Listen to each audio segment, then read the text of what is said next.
पाकिस्तान के साबिक फौजी अफसर और पाकिस्तान के एक सर्विसमैन सोसाइटी के साबिक तर्जुमान और यूट्यूबर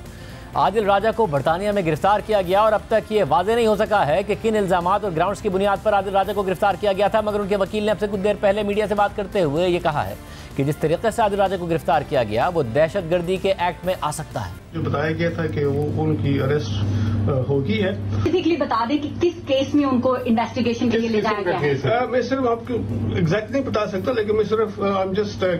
कंक्लूडिंग फ्रॉम जो मैंने देखा है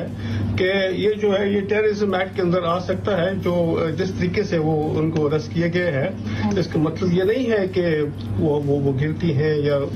बाकी वो मुलव्वस है। जबकि जमानत पर रिहा होने के बाद आदिल राजा ने अब से कुछ देर पहले ट्वीट किया कि मेरी खैर आफियत से मुतालिक अफवाहें चल रही थी, मैं ठीक हूँ और लोगों के पुरअमन एहतजाज के जमहूरी हक की वकालत करता हूँ। आखिर बरतानिया में आदिल राजा के खिलाफ क्या केस बना है और उन्हें क्यों गिरफ्तार किया गया, ये मामलात आपके सामने रखेंगे। मगर हाल ही में पाकिस्तानी फौज के साबिक मेजर और बरतानिया में खुद साख्ता जिला वतनी इख्तियार करने वाले आदिल राजा के खिलाफ पाकिस्तान में फौज के अंदर बगावत की कोशिश और दहशतगर्दी के मुकदमात दर्ज किए गए थे। जबकि पाकिस्तानी हुक्काम की तरफ से बरतानवी हुक्काम को भी आदिल राजा के खिलाफ मुतादिद शिकायत भेजी गई थी, जिसमें इमरान खान की गिरफ्तारी के बाद 9 मई को होने वाले वाक़यात से मुताल्लिक शिकायत भी शामिल थी। आदिल राजा जो पाकिस्तान तहरीक इंसाफ के हामी के तौर पर जाने जाते हैं और जिन्होंने अप्रैल में इमरान खान की हुकूमत जाने के बाद सख्त तनकीदी ट्वीट्स भी की थी, वो खबरों की जीनत उस वक्त बने जब अप्रैल 2022 में उनकी अहलिया ने उनके लापता होने से मुताल्लिक ट्वीट्स की। मगर चंद घंटों बाद वो बरतानिया पहुंच गए और उन्होंने ट्वीट करके इस बात की तस्दीक भी कर दी। दिलचस्प बात यह है कि आदिल राजा ने इमरान खान की हुकूमत के खात्मे के 10 दिन बाद बरतानिया में जिला वतनी इख्तियार की और अप्रैल में ही उन्होंने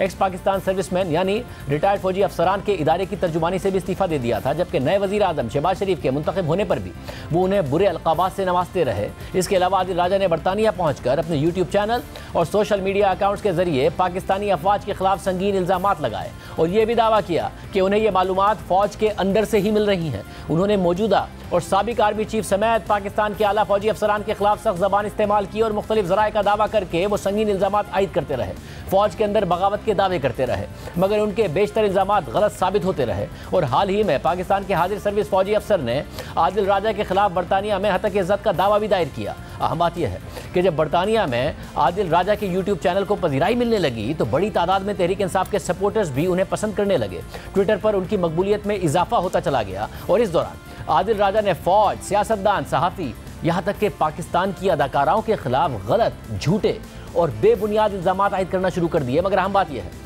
कि जैसे ही मुख्तलिफ शोबाजात से ताल्लुक़ रखने वाले लोगों ने आदिल राजा के खिलाफ हतक इज़्ज़त के दावे की बात की तो बरतानिया के सख्त कवानीन को मद्देनज़र रखकर आदिल राजा अपने इल्ज़ामात पर माफ़ी मांग लेते थे। जनवरी 2023 में आदिल राजा ने अपने वीलॉग में पाकिस्तान की अदाकाराओं पर संगीन इल्ज़ामात आयद किए, उनकी किरदार कुशी की और ज़राए के हवाले से दावा कर दिया कि एक इदारे के पास कुछ अदाकाराओं की नाजेबा वीडियोज़ हैं और वो उन्हें सियासतदानों को हनी ट्रैप करने के लिए इस्तेमाल कर रहे हैं। आदिल राजा ने अपने वीलॉग में अदाकाराओं का नाम लिए बगैर उनके नामों के इब्तिदाई हरूफ बताए थे, जिसके बाद पाकिस्तान में इस हवाले से शोर मचा और पाकिस्तानी अदाकाराओं ने आदिल राजा के खिलाफ ट्वीट करते हुए हतक इज़्ज़त के मुकदमात दायर करने की बात की और दायर भी किए। तो फिर बाद में आदिल राजा ने इस बात पर माफ़ी मांग ली। साथ ही आदिल राजा पाकिस्तान के सहाफ़ियों पर भारत से पैसे लेने के इल्ज़ामात लगाते रहे और बाद में हतक इज़्ज़त के मुकदमे के खौफ से वो माफ़ी भी मांगते रहे। मगर इन तमाम वाक़यात के बावजूद आदिल राजा का यूट्यूब चैनल जो ज़्यादातर गलत और संगीन इल्ज़ाम के लिए इस्तेमाल होता रहा, उस पर पाबंदी नहीं लगी।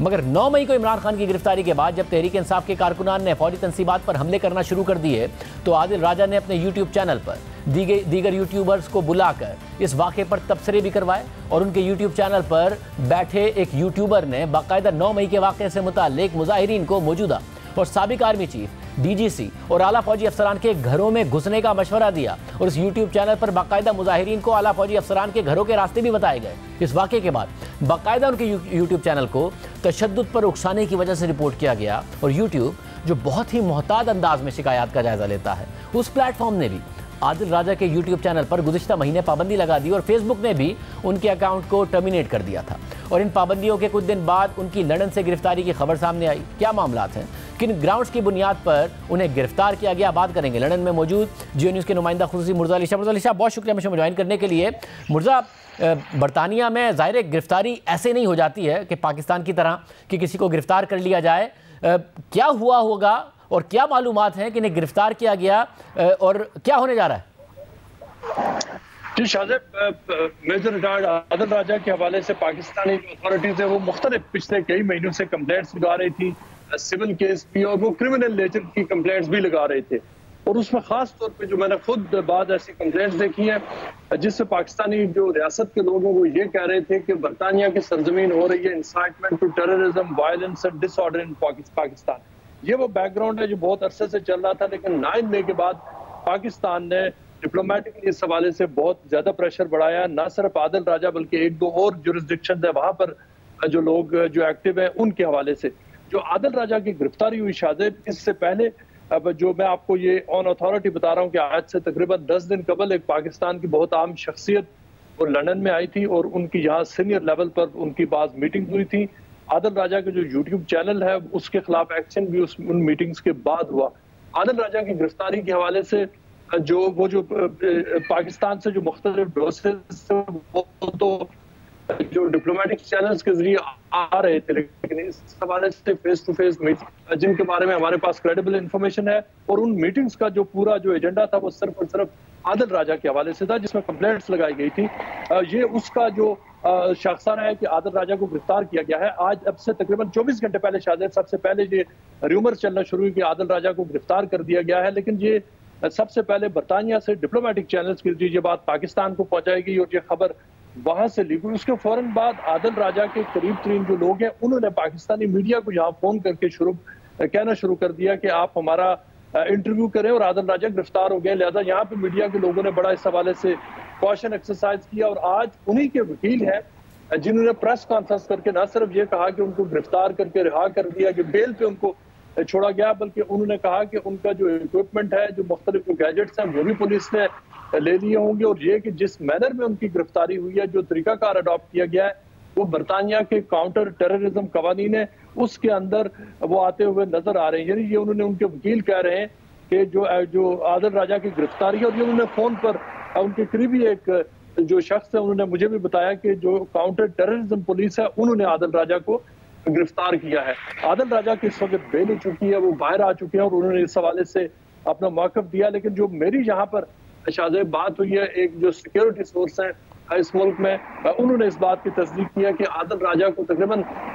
24 घंटे कबल उनकी रहायशगाह से उनको जो पूछगिछ के लिए उनको गिरफ्तार किया गया, उनको रिटर्न पर रखा गया पुलिस स्टेशन पर, जहाँ उनसे मुख्तलिफ सवालात हुए। ऑन रिकॉर्ड ये सारा वो उनसे जो पुलिस के मुख्तलिफ जो बातचीत हुई, जो सारी जो कंप्लेंट्स है ये सारी की सारी जो पाकिस्तान की तरफ से आई है। मगर मुर्जा आप बरतानवी निज़ाम को अच्छे से जानते हैं, सिर्फ डिप्लोमेटिक चैनल इस्तेमाल करके या फिर सिफारती सतह पर या हुकूमती सतह पर कहकर क्या हो सकता है जब तक कि खुद बरतानवी हुकूमत और जो इदारे हैं बाकायदा तौर पर ऐसे शवाहिद ना देखें जिसकी वजह से गिरफ्तारी बनती हो या केस बनता हो? बड़ा इंपॉर्टेंट क्वेश्चन है। जैसे मैंने आपको पहले बताया कि ये कंप्लेंट्स आदिल राजा के हवाले से तो बहुत अरसे से लग रही हैं, लेकिन जब जो पुलिस ने जो एक्शन लिया है एक्चुअल गिरफ्तारी करना, वो पुलिस ने वो थ्रेशोल्ड देखा कि अब वो स्टेज आ चुकी है कि जहां पर आदिल राजा को इस हवाले से उन्होंने समझा कि उनको गिरफ्तार किया जाए। उनके वकील खुद कह रहे हैं कि ये जो उनकी गिरफ्तारी लगती है, ये लगता है कि पाकिस्तान की तरफ से ऐसी इंटेलिजेंस दी गई है, ऐसा कोई एविडेंस दिया गया बरतानिया को कि यहाँ की हुकूमत को मजबूरन ये कदम उठाना पड़ा। पुलिस के बाद देखिए बहुत सारी कंप्लेंट्स आती रहती हैं, लेकिन पुलिस और जो उस सूरत में किसी बंदे को गिरफ्तार करती है, डिटेन करती है, अरेस्ट करती है, जब उनके पास वो थ्रेशोल्ड जो बियॉन्ड रीजनेबल डाउट, वो जब समझते हो कि अब जरूरी है कि इस हवाले से इन्वेस्टिगेशन शुरू की जाए। लिहाजा पुलिस इन सारी चीजों को बहुत अरसे से रिव्यू तो जरूर कर रही हुई होगी, लेकिन उन्होंने इस हवाले से बाकायदा तौर पर फॉर्मली अरेस्ट करना, डिटेन करना और उसके बाद पुलिस बेल पर छोड़ना और फिर अब इन्वेस्टिगेशन चलेगी। इसका आगाज पुलिस ने वो सारा कुछ देखने के बाद किया है। लिहाजा पुलिस के पास इस वक्त जो भी बातचीत है वो आदिल राजा और उनके दरमियान है, लेकिन जो लग ये रहा है कि पुलिस ने अब इसका जो लंबा अरसा तकरीबन अगले कई महीने इस हवाले से पुलिस जो पाकिस्तान की तरफ से डोसे दिया गया है उसको इन्वेस्टिगेट करेगी। पुलिस से ये देखना चाहिए कि अगर बरतानिया की सरजमीन से पाकिस्तान ने जो उनको मवाद दिया कि बरतानिया की सरजमीन से पाकिस्तान में एनकरेजमेंट टू वायलेंस, किसी शख्सियत, किसी बंदे, इदारे के खिलाफ ऐसी बात कही गई हो कि जिससे उसकी जान को खतरा हो या पाकिस्तान की रियासत को नुकसान पहुंचा होगा, तो इसके लिए जो जनरली जो लॉ ये है कि कोई भी शख्स जो इसमें मुलव्वस करार पाए उसके लिए सीरियस कॉन्सिक्वेंसेज हो सकते हैं।